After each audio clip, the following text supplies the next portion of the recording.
Escape Artist. I'm your host, fiction author and creative entrepreneur Marisha Pink, and this is episode 3. I really hope that you're enjoying the series so far because I'm having such a ball making it. I've had the opportunity to meet some fantastically talented people, and I hope too that the tips they're providing are proving useful if you too are thinking about making your own escape. Don't forget that you can always head on over to the website marishapink.com and leave me a message, or if you know someone who you think would make a fantastic guest for Escape Artist, be sure to let them know to get in touch. Today's guest is really interesting, and somebody who's very close to my heart because her story is so similar to mine that it's uncanny. Emma Bamford first cut her teeth on London's Fleet Street as a journalist, beginning with regional newspapers and latterly working for the Daily Express, the Independent and finally the I newspaper. But about 4 years ago, somewhat disillusioned with life, Emma decided to pack it all in. Instead, she answered an advert on the internet for crew wanted, and she bought a one-way ticket to Borneo and landed in the high seas, living on a boat with a complete stranger and his cat. She sailed all around Southeast Asia, which I know from personal experience is absolutely beautiful. And then she went to work on a super yacht in Italy. And all of her sailing adventures form the basis of her memoir, Casting Off, which was, very excitingly, published by an imprint of Bloomsbury at the start of this month. Now, Emma's story is very different to mine because Emma went down the route of traditional publishing, and Emma, as I said, has Bloomsbury as her publisher. But Emma's story is even more inspiring for budding writers because Emma is unagented and approached the publishers directly, something which is almost unheard of in today's publishing world. I'll let her tell you all about it herself, but needless to say, we can all learn a thing or two from Emma Bamford. Here's the interview. Welcome to Escape Artist, Emma. It's lovely to have you on the show. We are live in my living room because Emma's very kindly come down from Derby to complete the interview today.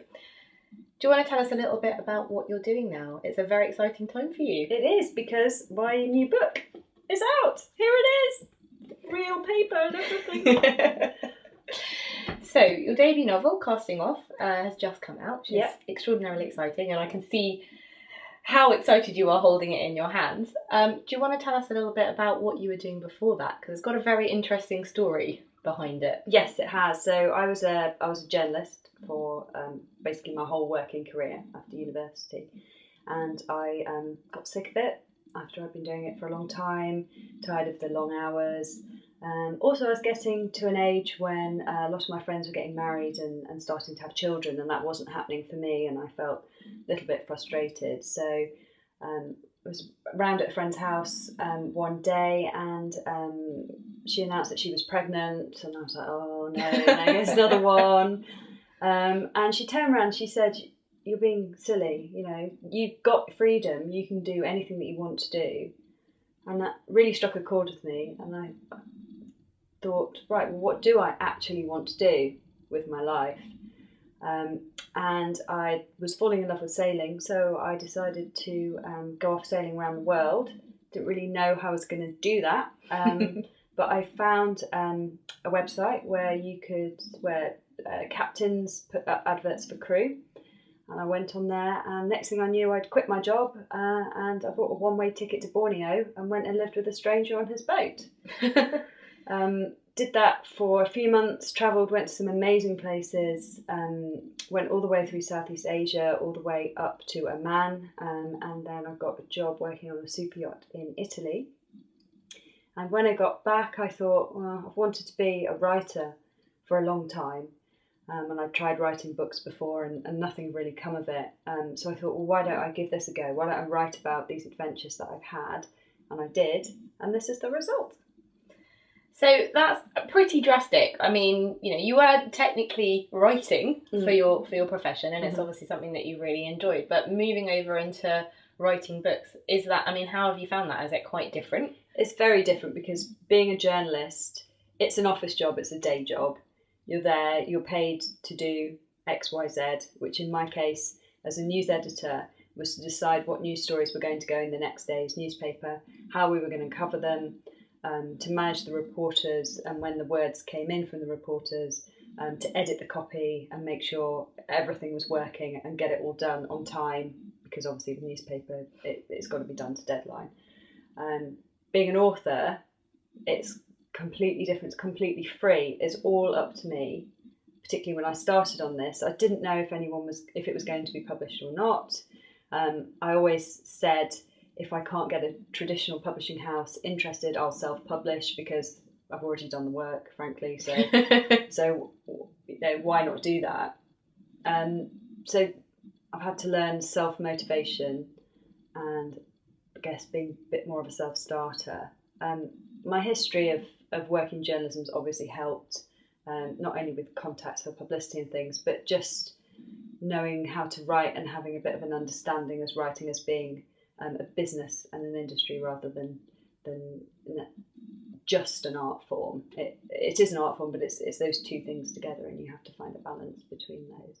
Okay, so when you went off on this epic sailing adventure, it sounds like you weren't planning on writing a book while you were away. How did you decide that's really, this is what I'm going to do as my first kind of real full publication? Yeah, I wasn't sure. A couple of colleagues at the Independent said to me, "Oh, you could write a book about this," before I went, and someone put me in touch with an agent who was looking to build a list of clients. And I emailed him and said, "Look, I've done this thing. I've answered an advert on the internet. I'm going to live on a boat with a stranger and his cat." And he rang. Mustn't forget the cat. Don't forget the cat. And he rang me immediately, this guy, and we talked it through. And he said, "Keep in touch. Sounds like it could maybe be like Castaway, which was a book written in the 1980s by Lucy Irvin. She answered a small ad." And went to live on a desert island just off the coast between Australia and Papua New Guinea. Okay. With this man, just the two of them for a year, and they had to be self-sufficient. And it became a very successful book and a movie as well. So he said, "Keep in touch." And off I went travelling, and then I just forgot about it because I thought, I want to leave work behind me. I want time for me. I just want to live and enjoy life and see the things that I'm seeing. But after about 18 months, I kind of felt that itch to get back into some kind of creative work, because I was working as a deckhand and a hostess on a boat, which is very physical work, but not really using your brain so much, and definitely not being creative. So I just emailed the agent again and said, "Oh, this is what I've been up to." And he said, "Yeah, sounds interesting. If you ever write anything, send it to me." And after about 18 months, I was ready to start writing again. I'd written creative stuff when I was younger. I'd written a novel, and I'd even sent it to agents to query. And this was back in the day when you didn't submit by email. You printed off the first 3 chapters, and you put it in a big envelope with a covering letter. And then you had to include a self-addressed stamped envelope so they could return it if they weren't interested. And you come home from work and open the front door, and you see this big letter with your own handwriting, and you just know that you've been rejected. So, didn't get very far with that one. And then work just took over, and I was working crazy hours, and I didn't have, I call it the headspace to write. My brain was just too tired. But taking that 18 months travelling, I got that kind of creative energy back, and then I was able to just start. So I kept a diary when I was away, and I just sat down one day, opened the diary and started going. And I think that headspace thing is what's quite important to a lot of people. I know that some of my other guests have kind of continued on with working in their traditional job and started pursuing their art form on the side, and they've kind of kept going till they get to that point where there's not enough headspace. You need more time, more brain power to devote to what you're doing. So I think that's quite interesting that you've gone from an environment where you're writing, but albeit in a very different sense, taken this huge break from writing, and then kind of come back to it, but in a different way. Tell us a little bit about Casting Off. What's kind of some of the key themes in it? Is it literally a transcript, I guess, of your time? Have you drawn out certain themes? To begin with, it was just a transcript of my time, which is probably why the publisher rejected it this time. Okay. They said to me, "It's a bit, and then you did this, and then you did that." And I thought, oh, well, yeah, because I was just copying out my diaries, basically, and throwing some jokes in. She said, you need some themes. So the main theme is about letting go. It's about thinking, and yeah, this is a travel story, but I changed as a person when I went. And I think really the theme right at the bottom is thinking, well, am I happy with my life? If I'm not, what am I not happy with? What's making me unhappy? And how can I change that to make myself happier? So that's the biggest theme in it. It's a bit of a love story as well. Well, everybody loves a good love story. Yeah, a happy ending. I hope so. I'm a Disney fanatic. I love happy endings. There's no princesses and no Mickey Mouse either. Oh, that's disappointing. I'll write it into the next one for you. You mentioned being rejected by the publisher first time. Yeah. Now, you've actually got quite an interesting situation. So most of the time you need to approach publishers via an agent, and getting an agent in the first instance can be quite tricky. Yeah. You've managed to approach a publisher and get them to publish your first piece of work. How on earth did you do that? It's the holy grail of writing. A lot of it is luck, but it was also having an idea of how to do it. So, like I said, when I wrote that first novel, I was querying agents. I was a member of the Women Writers Network in London, and they got agents in to talk sometimes, and I went ready with my pitch.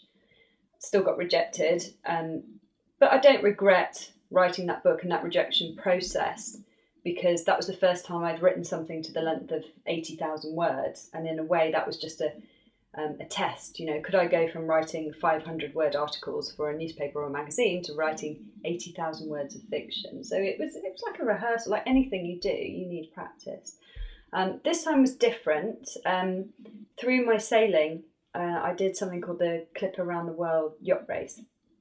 And the guy who was the captain of the boat that won that, he wrote a book called Team Spirit, which was talking about the race, but giving management techniques for business people. And he's a friend of a friend on Facebook, and I saw that she was going to his launch. So I'd come back from my travels, and I was camped out at my parents' house while they were away travelling themselves for a few months. And I was about 2/3 of the way through my manuscript at this point, and I thought, I'd like to see if there's any appetite for it.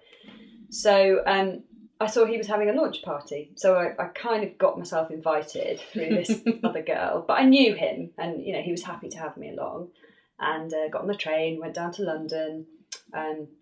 As you know, because you've had one, as a launch party, there's a bit of wine flowing. There's always quite a lot of wine flowing.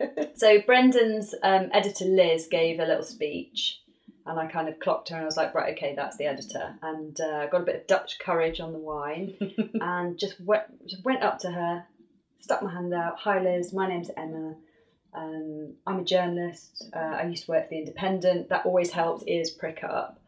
And then I just started going on about Borneo, cats, adverts on the internet, Italy, super yacht, deckhand, and she was interested. And at this point, she's obviously not read anything. She doesn't know if I'm any good as a writer. I've got that independent word that I can flash around and milk it for everything it's worth if you've got any kind of thing like that, I'd say. And she very kindly gave me her business card.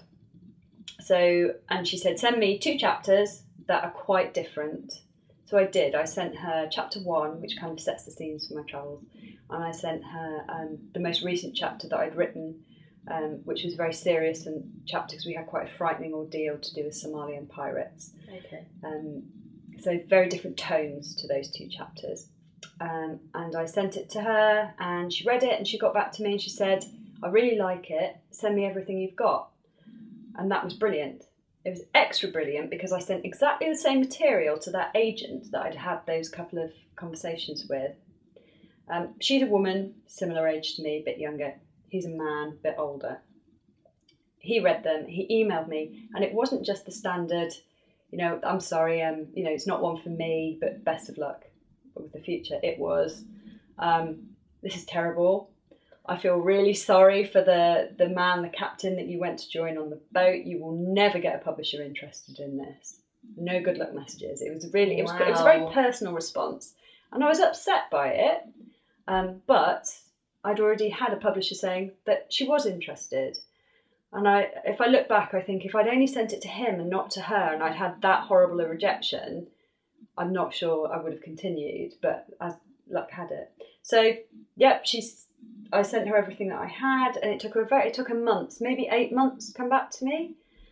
And when she did, she said, sorry for the delay. And she said, I like your writing style, but it's not working at the moment. It's a bit and then, there's no narrative arc, there's no themes, like I mentioned before. But she did very kindly say, if you want to rework it, I will look at it again. So don't look a gift horse in the mouth. I printed it off. I went through it with my pencil, scratched out entire things, put in a lot more emotion, approached it as, because it's a memoir, but approached it as the idea of a story as well. It's got to have a beginning, a middle and an end. Redid it, sent it to her again. It took her ages to get back to me. But once she did get back to me, she said, don't know how you've done it, but it's completely changed. Like it. I'm going to pitch it to sales and marketing conference. So you probably heard this before, but in traditional publishers, they say now it's the sales and marketing department that have all the power.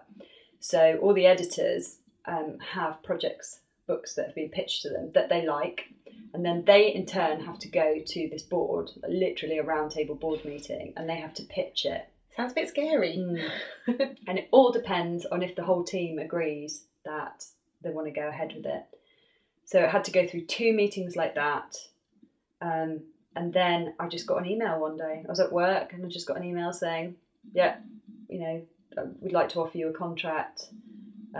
If you'd like to go ahead, can you sign it and return it to us? It's like, yeah. So it didn't have an agent.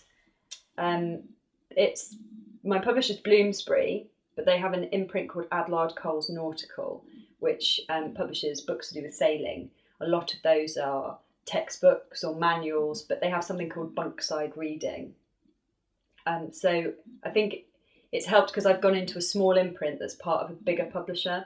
It means a smaller advance, smaller marketing budgets, smaller print runs. But we all have to start somewhere, and I'm not exactly going to turn around and say, "Oh no, I want J.K. Rowling's editor." And I think everybody would love to have big name editors and big name people, but still, nonetheless, quite a journey to bring casting off, to fruition. But so, such a good lesson, I think, in saying don't give up. And it's very subjective writing. So what one agent didn't quite enjoy.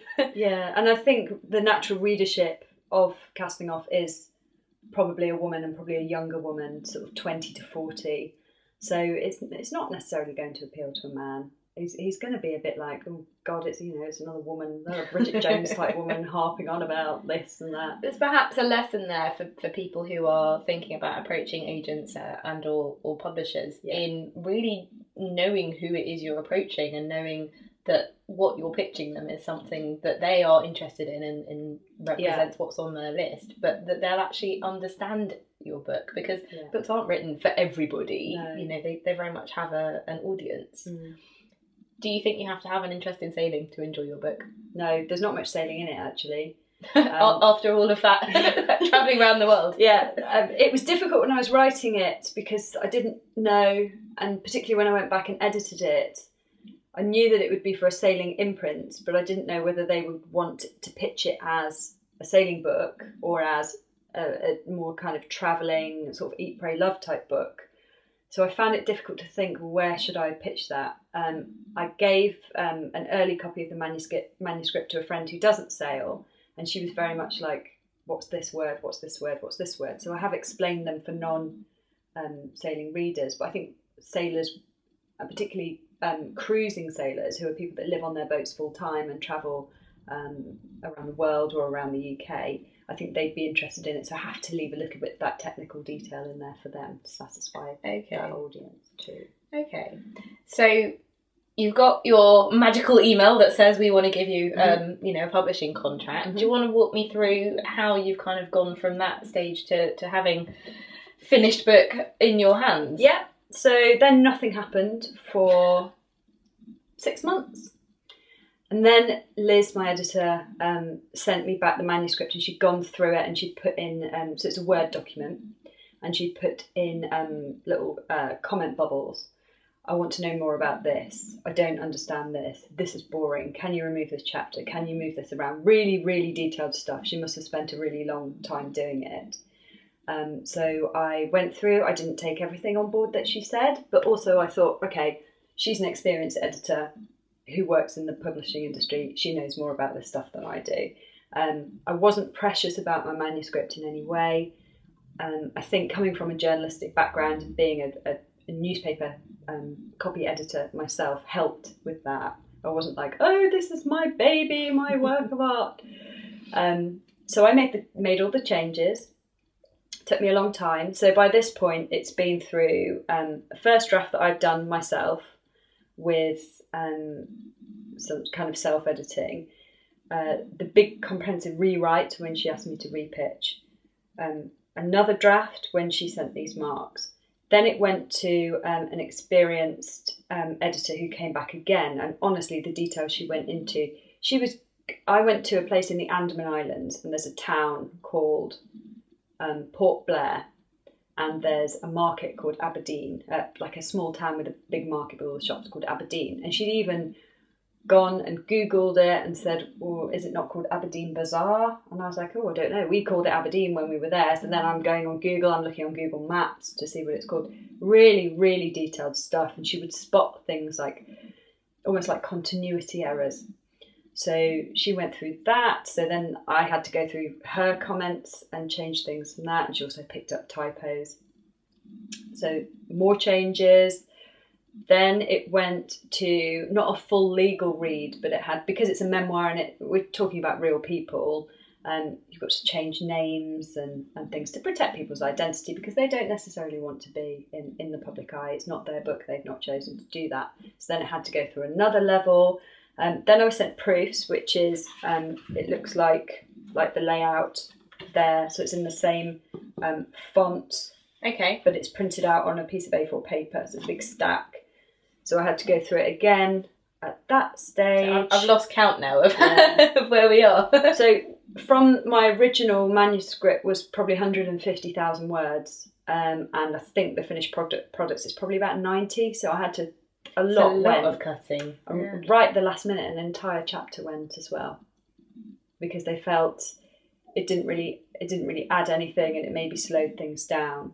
And another chapter, I'd already been asked if I wanted to remove it. I'd moved it to a different slot, but they said it still didn't think it was working. So strange to think you can remove an entire chapter, but it seems to work. So I mean, for you, that's a whole chapter of your life, excuse the pun, and a set of experiences that really happened. And I guess you want to be as true to that experience as you can, while being mindful of what makes a good story. Yeah, it is tricky, because you think, oh yeah, but that happened, and that then went to influence this, that, and the other. But the reader wasn't there, and the reader doesn't know every cough and spit, and they'd be really bored if they did know every cough and spit.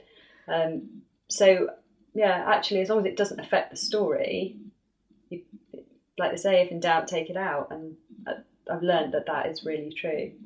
That and kill your darlings, because I've written all this thing about tropical fruits and dragon fruit and rambutans and stuff, and I've gone off on this big extended metaphor. And friends who were reading the manuscript were like, "What on earth is this? Just get rid of it." I think some of that is also the experience of travelling. So I've been to Southeast Asia, and I remember my experiences with the dragon fruit and the rambutan, and if you'll connect with certain readers for certain different things. I guess in trying to make your book appeal to the widest audience possible, you kind of have to strip some of those things out. But I mean, it's not an exact science, I guess. No, it's all really subjective, which is the beauty of the whole thing. Yeah, and sometimes the frustration as well.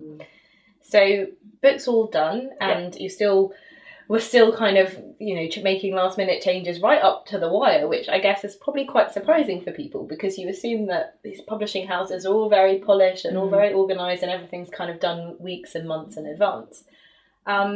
coming on to the kind of marketing side of that then, how involved or not have you been in that process?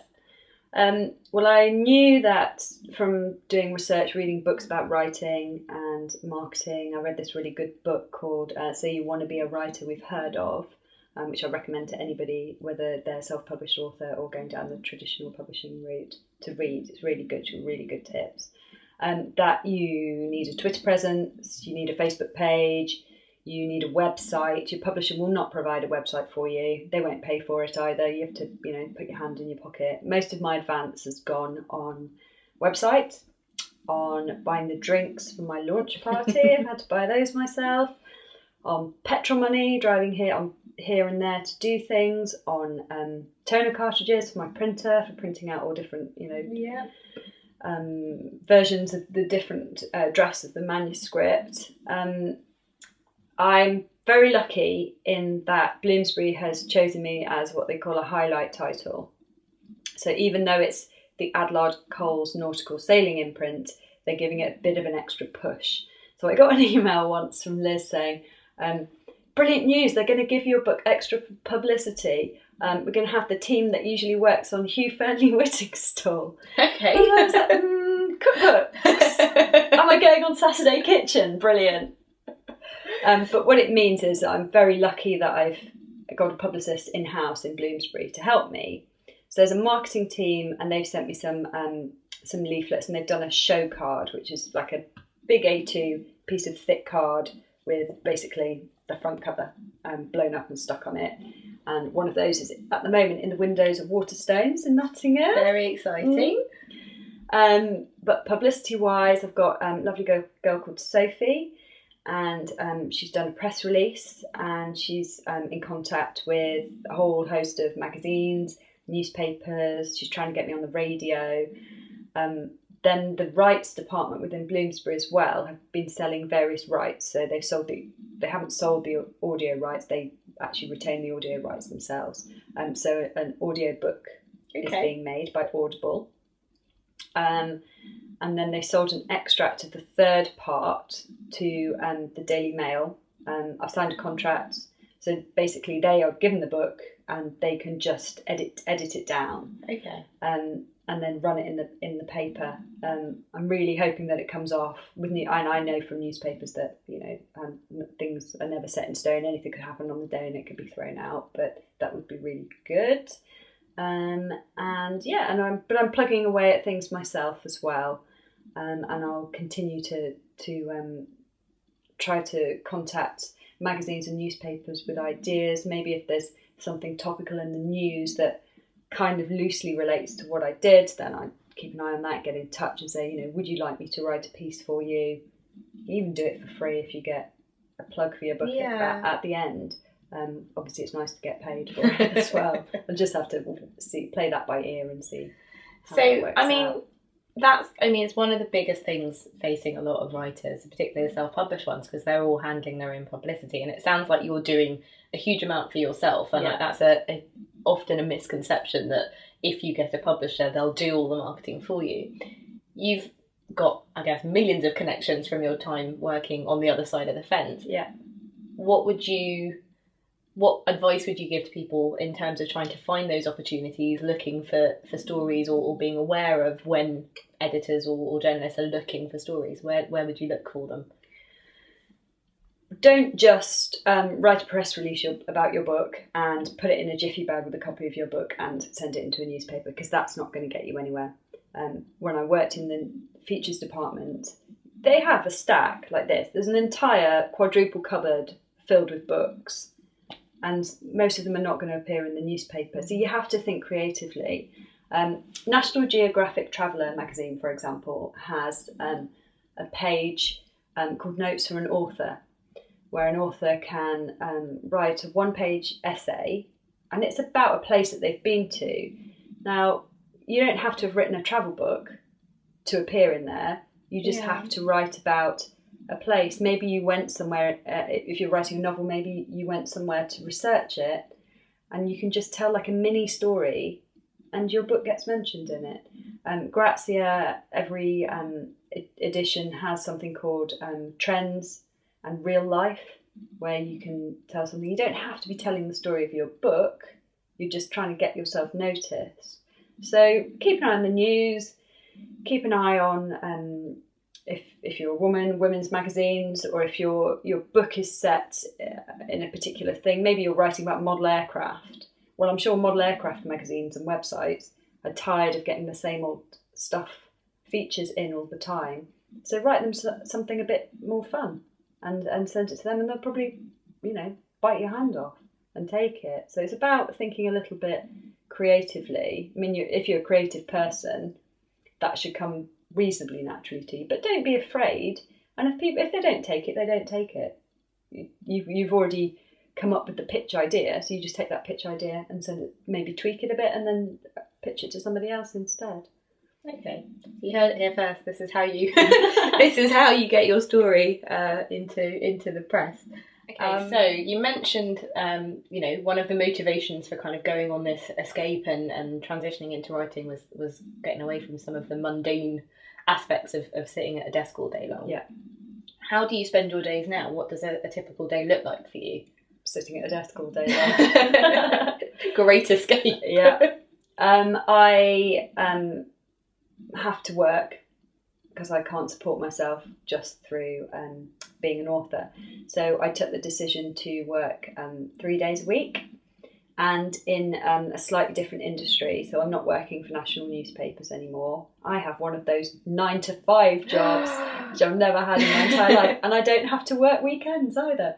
So I work 3 days a week, but my company allows me to move the days around. I'm not rigid, so if there's an author that I want to go and meet or something, I can do that. I've done the thing that Stephen King, in On Writing, his memoir about how he got to be a successful writer, he says, don't buy a fancy desk, don't put it by a window. He's like, just have a crappy desk against the wall so you don't get distracted and sit down and write. But I did the thing of moving to the countryside, renting a barn conversion, buying this beautiful glass desk, putting it in the window. That sounds lovely. Yeah, it is very nice. Not much writing gets done, is it? Though. So a typical writing day for me is kind of get up, get all the emails and things out of the way, and then switch that off so I'm not distracted. I often leave my phone in another room as well, because it's just too easy to just get off into Facebook. Yeah, social media and instant messaging are completely detrimental to writing. Yeah. When I do sit down to write, I tend to write for quite a long time. I just find that I get lost in the process, I guess because I enjoy it so much. And my word count can be quite high.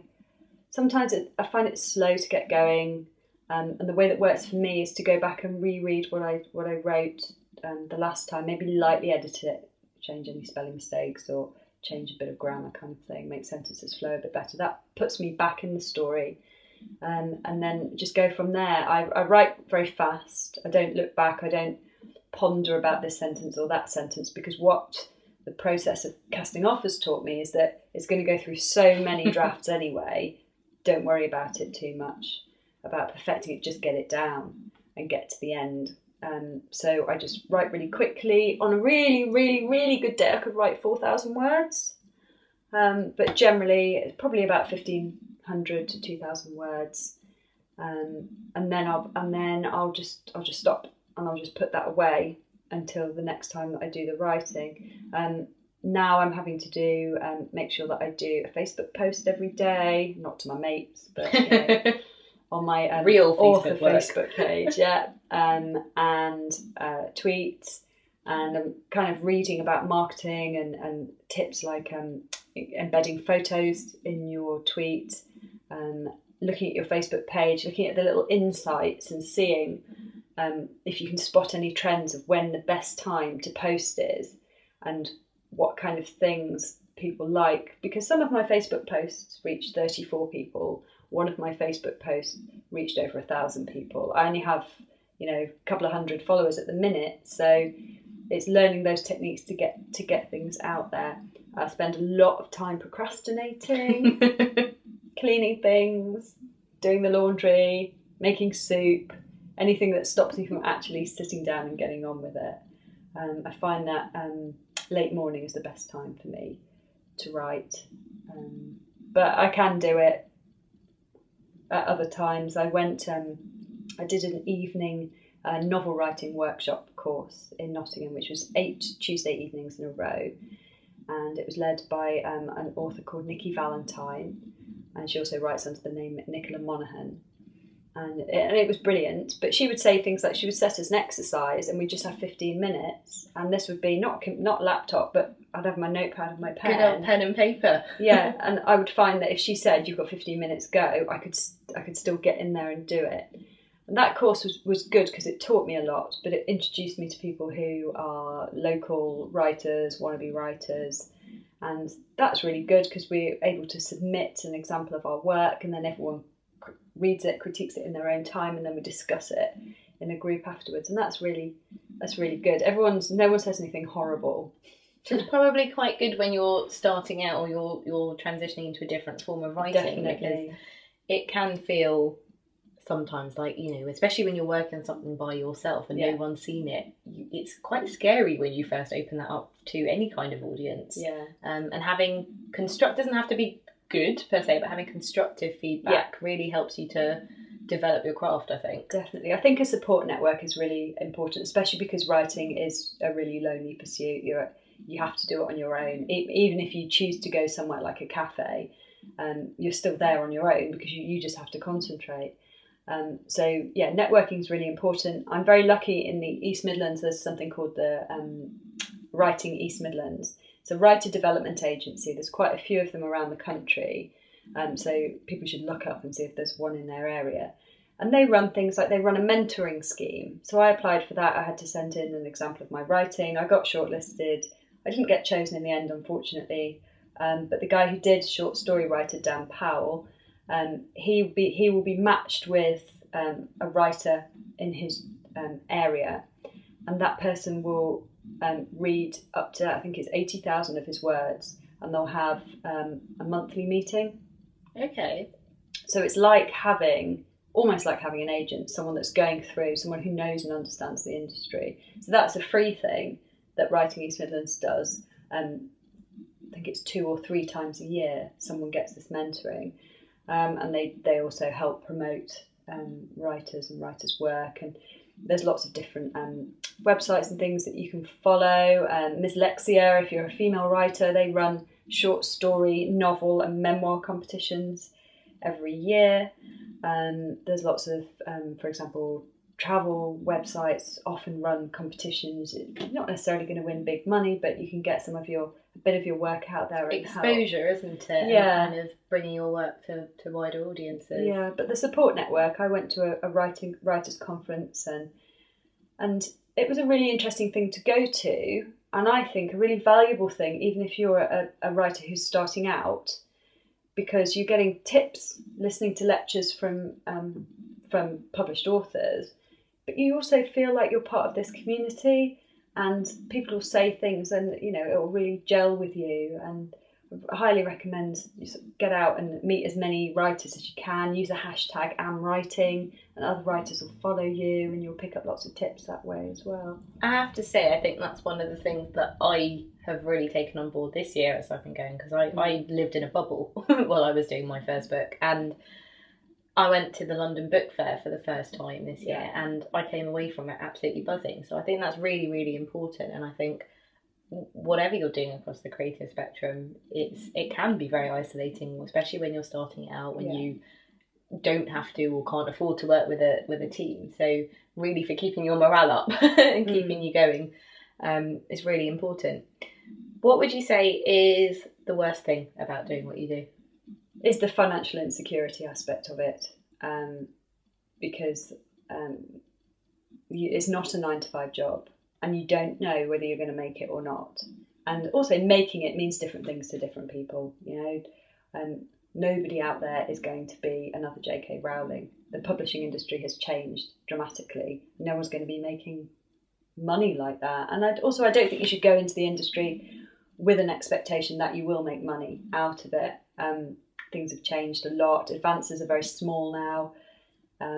So it's not like you can pitch 2 chapters and then you'll get £100,000 advance, and then you can just at your leisure sit at home writing this book, having a lovely time. It doesn't work that way. The reality is you've got to write it in your own time. You've got to fund yourself. There are funding streams out there. There are grants. The Arts Council gives grants to people. There are, Kickstarter projects that you can do. There are all different ways of trying to get some income. But basically, the reality is you just got to find every spare minute that you have and just do it and learn from it. And if it doesn't work, change it or do it again. Use that as your practice. And find a job that a day job that will put a roof over your head, pay your bills, but isn't all encompassing, because it's really important that you have time and you have headspace to do your creative work on the side, if that's what you want to do. It's a bit about juggling and balancing, really, Yeah. until you get to that point where you can really do it and own it and not have to and rely on your writing, I guess, as a source of income, which does happen. And that's one of the things I learned, I think, as I said, from the book fair. Yeah. There were authors who are, even in this ever-changing time of publishing, making a living from their writing. But it is something else I read, a marathon, not a sprint, so we shouldn't expect it to happen overnight. What's the best thing about what you do? Just getting lost in it. If I sit down and write, it's just like being taken to another place. I sound like a weird hippie now. I love reading, and when I read a fiction book, I am there and I'm in it.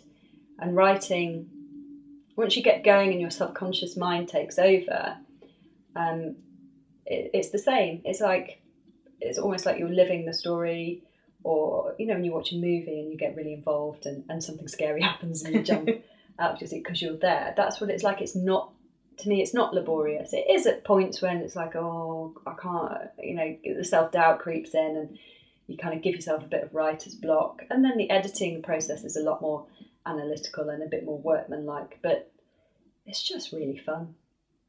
No regrets then? Definitely no regrets. I don't know how it's going to turn out, but it has been fun. It's been hard work. I've learned a lot, but definitely no regrets. That's always reassuring to hear, I think, for anybody who's considering making an escape. So Casting Off is out now. Where can people find it? It's on Amazon. There it is.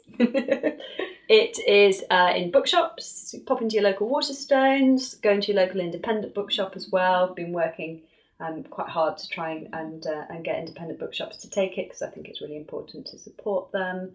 Or you can get it directly from me from my website. Excellent. And what are you going to be working on now? What can we expect from you in the next 12 months? Well, I'm about to start an MA in creative writing, which some people say, why do you need to do that? You've written a book. I think you can always improve, and I think you can always learn a lot from other writers. And again, it's about support network and meeting people in the industry. So I'm working on a novel, which I describe as a cross between The Beach, Lord of the Flies, and that TV show Shipwrecked. Which I'm intrigued already. Ears prick up. It's about a couple that leave London, they escape basically, and they buy a yacht and they go to this island that they've heard about, which is just absolutely stunning and this amazing place to live. And then they go there, and it's about what happens to them after that. I don't want to ruin it. Well, we'll have to have you back on Escape Artist when the next one is out. Where can people find you online then? It's the best way to get in touch with you. Yeah, so I have a website, which is www.emmabamford.com. I'm on Twitter under Emma V Bamford, and I'm on Facebook, Emma Bamford Writes. Excellent. Well, thank you very much for joining us today. Thank you for having me. It's been an absolute pleasure and very insightful for me, especially to get on the other side of, the process for publishing from a perspective of having gone through a traditional publisher. This was the 4th episode of Escape Artists. I was joined by the lovely Emma Bamford. You can find Escape Artists online. It's done as a podcast and as a video show, broadcast from my website, mauritiapink.com, or on YouTube and available on iTunes. Next time I will be joined by artist and illustrator Hannah Arzen, who is based out in Berlin.